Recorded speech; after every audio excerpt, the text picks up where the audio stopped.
Aggiungo un'altra voce al nostro talk perché il nostro Ituri ha incontrato Marco Travaglio, che ci parla anche di terzo mandato, insomma una serie di risposte che abbiamo messo insieme, poi Malan lo commentiamo. Guardate un po'.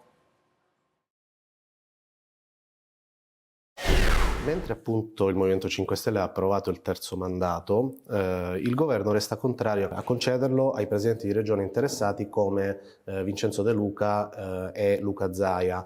Come finirà in Veneto e in Campania? Ma io mi auguro che finisca come prevede la legge, che dato che il presidente della regione, così come il sindaco, ha un potere enorme perché è eletto dal popolo e lo può esercitare per 10 anni, io penso che dopo 10 anni debba essere sostituito. Si aprono le finestre, si cambia l'aria e si evitano quelle incrostazioni. Quindi io sono favorevolissimo a un limite di 2 mandati per queste cariche.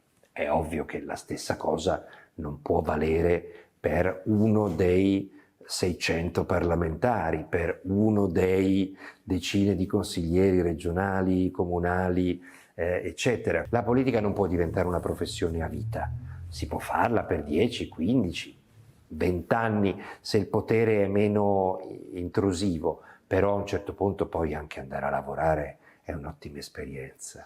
Per il Financial Times Giorgetti è il ministro delle finanze dell'anno, mentre secondo Politico Meloni è la personalità più potente d'Europa. Qual è invece il giudizio di Marco Travaglio sul governo italiano? È pessimo. Il mio giudizio su questo governo è pessimo. La produzione industriale è, non so, da 25 mesi in negativo, i salari li abbiamo tra i più bassi d'Europa e la povertà ce l'abbiamo tra le più alte d'Europa. Sulla politica estera siamo a rimorchio degli americani, invece su Cecilia Sala la Meloni ha battuto un buon colpo e quello le va riconosciuto.